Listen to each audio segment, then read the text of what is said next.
लोकसभेच्या 5व्या आणि महाराष्ट्रातील अखेरच्या टप्प्यातील मतदान आज मुंबईसह ठाणे, कल्याण आणि भिवंडीत सुद्धा पार पडलेलं आहे। त्या मतदारसंघातील केंद्रांवरती मतदान संथ गतीने सुरू होतं, त्यामुळे उन्हाच्या असह्य झळा सोसत मतदारांना तासनतास रांगेत ताटकळत उभं राहावं लागलं। तर काहींनी मतदान न करताच घर गाठलेलं आहे। मुंबईतील बोरिवली, विलेपार्ले, पवई, भांडूपसह ठाण्याच्या मुंब्र्यामध्ये आणि भिवंडीमध्ये हे चित्र पाहायला मिळालं।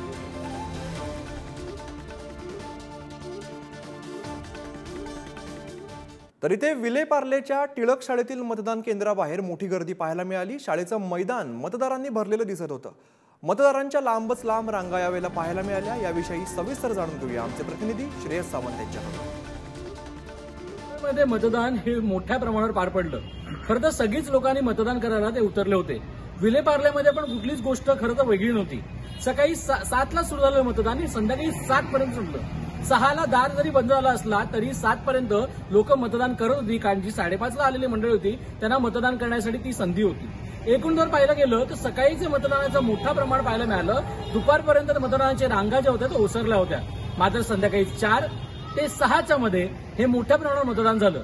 त्यामुळे मुंबईकरांनी मोठ्या प्रमाणात विलेपार्लेमध्ये जरी मतदान केलं, हे चित्र विलेपार्लेच्या प्रत्येक मतदान केंद्रात पाहायला मिळालं। इथे पवईच्या हिरानंदानी मतदान केंद्राबाहेर लांबच लांब रांग पाहायला मिळाली। सिने अभिनेते आणि ठाकरेंच्या शिवसेनेचे सचिव आदेश बांदेकर सुद्धा या रांगेमध्ये बराच काळ उभे होते। या मतदान केंद्रावरील दिरंगाईविषयी जाणून घेऊया आमचे प्रतिनिधी रिद्देश हातीम यांच्याकडून। नक्कीच आपण पाहिलं की जितका उत्साह नागरिकांना मतदान करण्याकरता होता, तितकाच आपल्याला नाराजगी हे मुंबईतील अनेक मतदान केंद्रावरती नागरिकांमध्ये पाहायला मिळाली। आणि अशीच काही परिस्थिती मुंबईतील पवई परिसरात देखील होती। पवई परिसरामध्ये 2 मतदान केंद्रावरती तिकडे ईव्हीएम मशीन बंद पडल्यामुळे नागरिकांना तिथे 2 तास थांबावं लागलं। आणि याविषयी नाराजगी हे ठाकरेंचे शिवसेनेचे जे सचिव आहे आदेश बांदेकर यांनी देखील व्यक्त करून दाखवली। त्यांनी देखील सांगितलं की नागरिक आहे ते मागील 2 तासापासून थांबले आहेत, ते एवढं उन्हामुळे त्यांना थांबावं लागत आहे। आणि जे निवडणूक आयोग आहे ते मागील 5 वर्षापासून या संपूर्ण निवडणुकीच्या प्रक्रियेवर काम करते, मात्र असं असताना देखील ईव्हीएम मशीन आहे ती मतदानाच्या वेळी जी बंद होते, या संदर्भात त्यांनी नाराजगी देखील व्यक्त केली। दुसरीकडे आपण गोष्ट पाहिलं तर जे शिंदेचे शिवसेनेचे आमदार आहे दिलीप मामा, ते देखील संपूर्ण जेव्हा ईव्हीएम मशीन बंद पडली होती तेव्हा ते देखील तिथे उपस्थित होते। आणि त्यावेळी आपल्याला ठाकरेंचे शिवसेनेचे कार्यकर्ते आणि शिंदेचे शिवसेनेचे कार्यकर्ते हे आपल्याला आमने सामने हे पाहायला मिळाले। मात्र मागील 2 तासापासून जी ईव्हीएम मशीन बंद पडली होती आणि अखेर ती सुरू झाल्यानंतर नागरिकांना त्याचे हक्काचं मतदान आहे ते करता आलं। उत्तर मुंबई लोकसभेतील बोरिवली पश्चिमेकडील मतदान केंद्रावर सुद्धा गैरसोयीमुळे मतदार संतापल्याचं पाहायला मिळालं।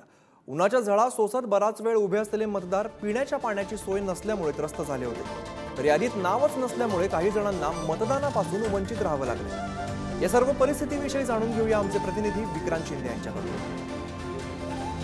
खरं तर उत्तर मुंबई लोकसभा मतदारसंघामध्ये सकाळपासून जेव्हापासून मतदान सुरू झालं तेव्हापासून मतदार जे आहेत ते मोठ्या प्रमाणात आपल्याला मतदान केंद्राकडे वळलेले पाहायला मिळत होते। मतदान केंद्रांच्या बाहेर मोठ्या रांगा पाहायला मिळत होत्या। मात्र काही वेळानंतर असं लक्षात आलं की मतदान केंद्रांमध्ये मतदानाची जी प्रक्रिया आहे त्याचा वेग अतिशय संथ आहे आणि त्यामुळे या ज्या रांगा आहेत त्या मोठ्या रांगा पाहायला मिळत होत्या। मात्र आकडेवारी जी समोर आली ती आकडेवारी फारशी काही मोठ्या उत्साहाने मतदार हे मतदान करतायत असं सांगणारी नव्हती। त्यामुळे या ज्या रांगा होत्या त्या केवळ मतदान संथ गतीने होत होतं त्यामुळे होत्या असं आपल्याला म्हणावं लागतंय। या पुढे जाऊन सांगायचं झालं तर ज्यावेळी आरोप सुरू झाले, म्हणजे उद्धव ठाकरे यांनी पत्रकार परिषद घेतली, त्यानंतर या उत्तर मुंबई लोकसभा मतदारसंघामध्ये ठाकरेंच्या शिवसेनेचे पदाधिकारी, कार्यकर्ते, माजी नगरसेवक आक्रमक झालेले सुद्धा आपण पाहिलं। खरं तर त्यांनी थेटपणे आरोप केला की गुजराती बहुल मतदारसंघांमध्ये हे खरं तर वेगाने मतदान होत होतं, मात्र मराठी बहुल मतदारसंघांमध्ये वेग जो होता तो कमी होता, संथ गतीने मतदान होत होतं असा प्रकारचा आरोप करण्यात आला।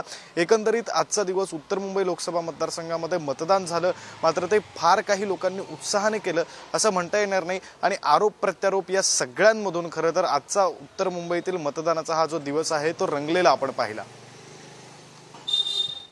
तर इथे कल्याण लोकसभा मतदारसंघातल्या मुंब्रा परिसरातील केंद्रावरती संथ गतीने मतदान सुरू असल्यामुळे लांबच लांब रांग पाहायला मिळाली। मतदानाला उशीर होत असताना सुद्धा मतदार रांगेत वाट पाहत होते। या मुस्लिम बहुल मतदारसंघात महिला मतदारांचा उत्स्फूर्त प्रतिसाद सुद्धा बघायला मिळाला। या सर्व घडामोडींविषयी जाणून घेऊया आमचे प्रतिनिधी निकेश शार्दूल यांच्याकडून।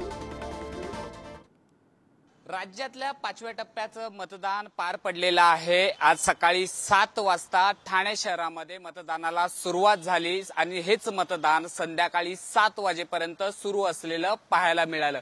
सकाळी जर पाहिलं तर नौपाड्या भागातील मतदान केंद्रावरील मतदान मशीन जी आहे ती 1 तास बंद होती, त्यामुळे मतदारांमध्ये त्या ठिकाणी मोठी नाराजी झालेली पाहायला मिळाली। तर दुसरीकडे सेंट जॉन चर्च या ठिकाणच्या असलेल्या मतदार केंद्रावरती बोगस मतदान झाल्यामुळे महाविकास आघाडीचे उमेदवार राजन विचारे यांनी देखील मतदानामध्ये घोळ असल्याचा आरोप केला।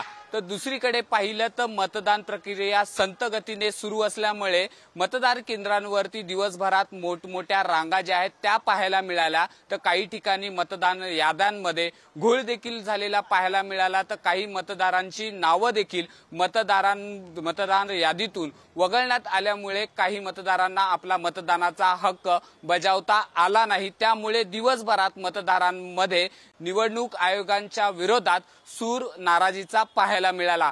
तर दुसरीकडे कल्याण लोकसभा मतदारसंघात येणाऱ्या मुंब्रा मतदारसंघामध्ये अनेक मतदार केंद्रांवरती मतदान प्रक्रिया संत गतीने सुरू असल्यामुळे मोठ्या रांगा ज्या आहेत त्या मतदारांच्या पाहायला मिळाल्या। या ठिकाणी देखील मतदारांच्या यादींमध्ये मोठा घोळ जो आहे तो झालेला पाहायला मिळाला। त्यामुळे 6 वाजता मतदान प्रक्रिया बंद झाल्यानंतर देखील मतदार केंद्रांवरती संध्याकाळी 7 वाजेपर्यंत मतदारांच्या याद्या ज्या आहेत ते रांगा ज्या आहेत त्या पाहायला मिळाल्या होत्या। यानंतर भिवंडीत जाऊया। भिवंडीतील खंडूपाडा बाला कंपाऊंड मित्तल नगर मतदान केंद्राबाहेर हाय व्होल्टेज ड्रामा बघायला मिळाला। बोगस मतदान होत असल्याचा आरोप महायुतीचे उमेदवार खासदार कपिल पाटील यांनी अधिकाऱ्यांना धारेवर धरला। तर दुसरीकडे कपिल पाटील मतदारांना धमकावत असल्याचा आरोप मवियाचे उमेदवार सुरेश बाळ्यामामा म्हात्रे यांनी केलेला आहे। या ड्राम्याविषयी सविस्तर माहिती घेऊया आमचे प्रतिनिधी मोनिश गायकवाड यांच्याकडून।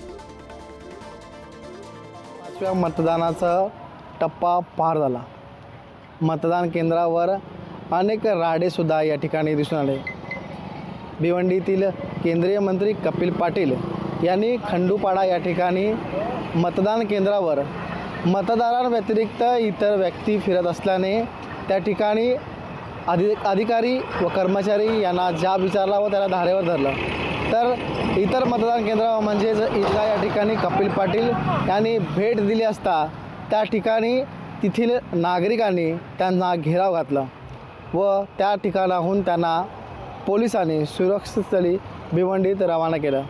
एकूणच संपूर्ण दिवसाचा दिनक्रम पाहिला तर भिवंडीतील सकाळी हा मतदान केंद्रावर कमी प्रमाणात मतदान होतं, परंतु दुपारी 3 नंतर या मतदान केंद्रावर मोठ्या प्रमाणात गर्दी झाली होती।